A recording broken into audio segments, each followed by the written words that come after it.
Hey YouTube, in this video I'm going to be talking about the position of your arms in the blocks.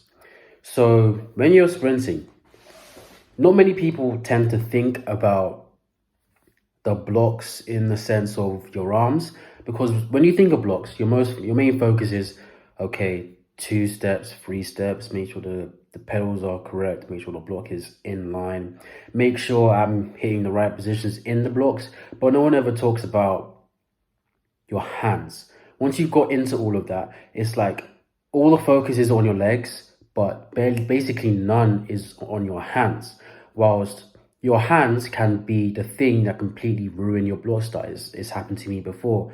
So it's extremely important that we actually understand the hands whilst we're in the blocks, so we can ensure that our sprint is not hindered from the very first step or before the first step even starts. So when you're in the blocks, you put your hands down. The first thing your hands are going to do is they're going to go somewhere in behind the line, obviously. But what's important here is how far do your arms go? You've got the entirety of the lane to put your arms. Some people might put their arms there, some people put their arms in. It's important to understand that the further out your arms are, the more force you're going to have to produce to make sure you come up with everyone else. The more in your arms are, the easier it is. However, the further out your arms are, the lower you come out of the blocks, the lower angle you come out of the blocks in, which is obviously extremely important. If you just look at my last video, it makes sense why you want to come out of the blocks extremely low. However, it's important that we understand that just because you can come out low doesn't mean you should, because if your body isn't capable of coming out this low, it's only going to hinder you. Because I've noticed that when your arms are out as wide as possible in the lane or quite close to that, if you used to look at a slow motion video of yourself doing blocks, it doesn't even have to be in a race. It could be just with a bunch of your teammates. You'd notice that your hands will leave the line the last every single time, or close to it. Your hands will be leaving the line extremely slow. If you're able to get your feet in as well, even better, because what you'll see is everyone will move their feet at roughly the same time. So they'll push into the blocks at roughly the same time. But everyone's arms will move at a separate time to yours. Everyone's arms might move like literally just up by like from here to here, but your arms are just still here. Then the next frame, your arms are here. Or you might think this isn't too big of a deal because, I mean, this is like milliseconds, obviously.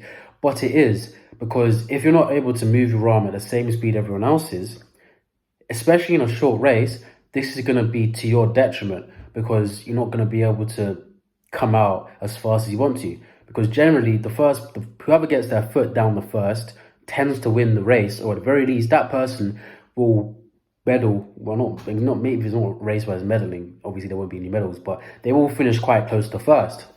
So if your arms are still on the floor while someone else is starting to actually get their foot out of the blocks, then we have a problem, which is why it makes more sense to move your arms inwards.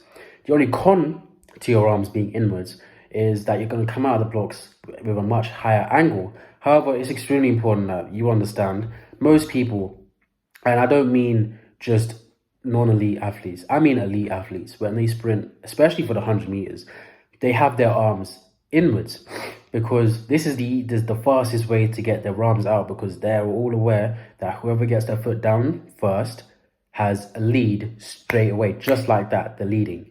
And if they can hold this lead, then just like that, they've won. But obviously in 100 meters, it's not that simple. But the faster down you can get your foot compared to everyone else, the longer you can spend on the ground for your first step. This is why it's important. Not because you get to come out the blocks the fastest, but it means you're able to spend more time on each step for the first 3 power steps, the 3 main power steps. You can spend more time on the ground trying to generate force. Obviously, if you're not actually able to generate more force than you normally would with extra time, with less time, with extra time, then there's no point. So if you was normally spending like 1.2 seconds on the ground before, and now you're spending 1.3 and you're generating the same amount of force as when you was only having 1.2 seconds on the ground, then there's no point in you spending extra time on the ground. However, if you're actually able to produce more force by spending more time on the ground, then it can only make sense why you'd want to come out of the blocks faster. So whilst everyone else is catching up to you, you can generate even more momentum from the first step, because it's really important to understand that whilst there are three main power steps when you're sprinting, the first one is the real power step, because this is where you come out the blocks with the lowest angle possible in the entirety of the race. Unless for some reason you trip and fall over where you're going to have to start all over again, in which chances of you winning are low, so you might as well scrap the race unless you think you have a chance of coming back. Just stay relaxed and you might win. But this first step is where you can generate the most amount of force. So if you can spend more time generating even more force, that just means more momentum for the later steps, which would mean that as you go on and on and on in the race, you're going to pull away. And if you just look at Christian Coleman, this is essentially what happens in all of his races. He gets his foot down first and he pulls away about 60 meters. And then if he was able to correct his form from this position, because when you look at him, it looks like he's falling over, which he actually is because he generated that much momentum, but his body isn't able to handle it. So he essentially looks like he's falling over. But if he was able to sustain that and hold it in and then continue going, he would get to 60 meters whilst where he's already pulled away, and then for the final 40 meters he'd pull away even more. But obviously with Christian Coleman's case, this isn't true. But for you, it could be because there's Christian Coleman's a completely different athlete to you. So if you was able to get your foot down first and you was actually able to generate more force with extra time on the ground, there's a good chance that this race is essentially already in the bag. Experts can look at a race from the very gun and see who's most likely to win the race purely because of how well they got out of the blocks, how quickly they got out of the blocks, and who put their foot down first. Because you can get out of the blocks at the same time as someone else, but someone else gets their foot down first, and there's a good chance they're going to win whilst you won't. You might come second, or you might win, but whoever got their foot down first, they have the highest chance. So making sure you have your arms in when you're coming out of the blocks is really important. Another reason is back to your arms out too long, too wide. If they're too wide and you really can't sustain these positions, there's a good chance you're going to stumble out of the blocks. Obviously, this is anything but optimal, because if you stumble out of the blocks, you're going to start to panic, because unless you're Usain Bolt, you probably don't think you stand a chance in catching up to the rest of the field, because one mistake could be it, especially in a field where everyone is basically even with everyone. If you're a 12-second sprinter going up against another 12-second sprinter, then if you stumbled once in the blocks, unless everyone else's start is really bad and you're still able to make a comeback, you might win. But the lower and lower your time gets, the less time you have to fix your mistake, and the more your mistake matters. If you're going up against 12-second sprinters or slower, then your mistake is bad, but it's not detrimental. But if you're going up against 11-second or 10-second sprinters or even 9-second sprinters, then this detriment, this little mistake you made is it. This could be the difference between winning or losing. I've been in this scenario before. I was lucky enough to still be able to make a turnaround. However, this is purely because I stressed, but I knew I needed to relax if I wanted to have any chance of coming back.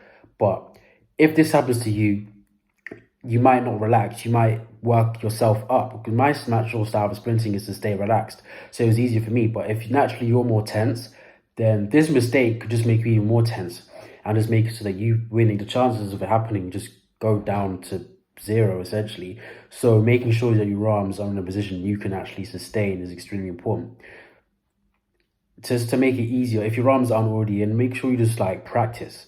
See what it's like when you have your arms out wide and you have your arms in the middle and in really close. How does it feel? Which one feels the most comfortable for you? Which one do you manage to come out of the blocks the easiest? Which one puts the least amount of pressure on your body in the blocks? If it's staying out wide and you want to come up fast with that, then that's fine. That just means you're strong enough to hold a position, so you can go for it. If it's staying in close, then stay in close. Generally, most athletes, most sprinters, when they have their arms in close, they say that they make less mistakes in their blocks and they're able to come out much faster and their drive is just much better. So just practice around and see where you feel. Generally, when you have your arms out wide, this is for more longer races, generally races that are on curves.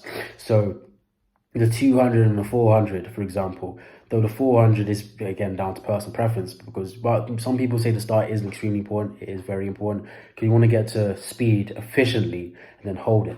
And if you have your arms out wide and you can't sustain it and you essentially pop straight out of the blocks, that isn't very efficient, which is obviously going to not be very good for you later on in the race. It won't show up at the start, but later on in the race, it will come back to bite you. But in a 200, this is the perfect time to have out your arms wide, purely because you're on a curve.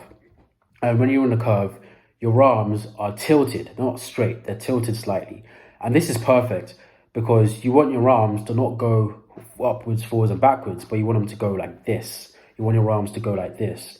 And if you're on a curve where your arms are like this naturally, and you're going to come up, your arms are just going to go straight backwards. But if you have your arms in closer, there's less turn, essentially, because your arms are in so much, which makes it harder for you to come out with that turn as efficiently as you could have if you came out slightly lower. However, this isn't completely true, purely because it's different athletes are different people. So if your arms are in close and it feels better for you and you're still able to come out of that turn efficiently, then that's fine. Generally, a lot of athletes, they don't have their arms in as close as they normally did for the 100, purely because the 200, whilst it is a maximal effort, you can't sustain maximal effort in 100, let alone a 2. So you want to make sure you're more efficient with your first 100 and you spend more time trying to get up to speed and making it more efficient. So staying down low is more important because you're going to come out quite fast because you're on a curve and you're going to have to resist the curve, or in best case scenario, go with the curve, not resist it, because if you resist it, that's just going to give you more torque. But if you're able to go with the curve and stay down lower than normal, then you're going to be able to come out more efficiently. And whilst you might not win the first 100, the goal was never to win the first 100, it was to win the 2. So having your arms out slightly more could be beneficial. Though then again, it might not be beneficial for you. It might be staying in close with your arms. Like I said, it is worth experimenting with because the position of your arms are a lot more important than you think. Because you might have practiced for a while on your blocks and your positioning is perfect out of the blocks and everything's good, but then you go to a race and you don't really pay attention much to your arms, and your first thought, like mine generally is okay, I've got an entire lane to play with, let me use it all. So you just put your arms all out, and then your body, then when you're sprinting, you usually have your arms in, but you're having your arms out now, your body's not used to it, and then you just come out poorly and you're going to have to play catch up. That's not the best feeling, and I wouldn't wish it on you, which is why I'm letting you know that this is a very important factor that is worth experimenting with, understanding and seeing what works for you so you can achieve optimal speeds and not be hindered by the smallest of things when you actually go to your races. If you like my video, like the video, let me know in the comments section below. Check the description because anything I forget to say in the video, I always put in the description. And if you like my content, subscribe. Helps the channel out a lot. I post every 2 days at 1 p.m. Greenwich Mean Time. If you don't know when that is, just hit the bell and then you'll be notified instantly.